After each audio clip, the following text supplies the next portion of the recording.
ନିଜର ନିତ୍ୟକର୍ମ ସାରି ଦହିବରା ଟିକେ ଦେଇଥିଲି ଖାଇ ତାପରେ ଯାଇଥିଲି ମନ୍ଦିର ବୁଲି। ମନ୍ଦିରଟେ ଦେଖନ୍ତୁ ସେ ମନ୍ଦିର କେତେ ସୁନ୍ଦର ହେଇଛି। ଏଇଟା ଶନି ମନ୍ଦିର। ଏବେ ବର୍ତ୍ତମାନ ଏଇଟା ହେଉଛି ହନୁମାନ ମନ୍ଦିର। ଚାଲନ୍ତୁ ଭିତରକୁ ଯିବା। ଆରେ ଆରେ ମୁଁ ତ ଆସିଥିଲି ହବିଷ ଦେଖି। ଆସନ୍ତୁ ଦେଖିବା ହବିଷ।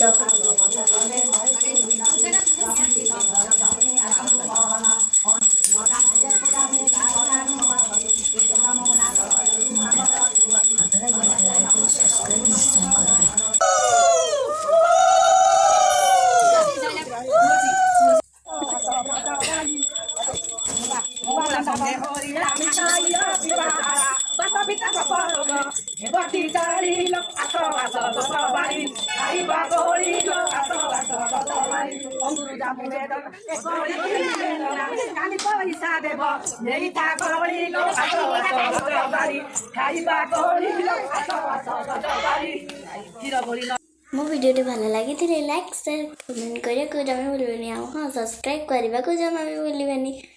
ନମସ୍କାର।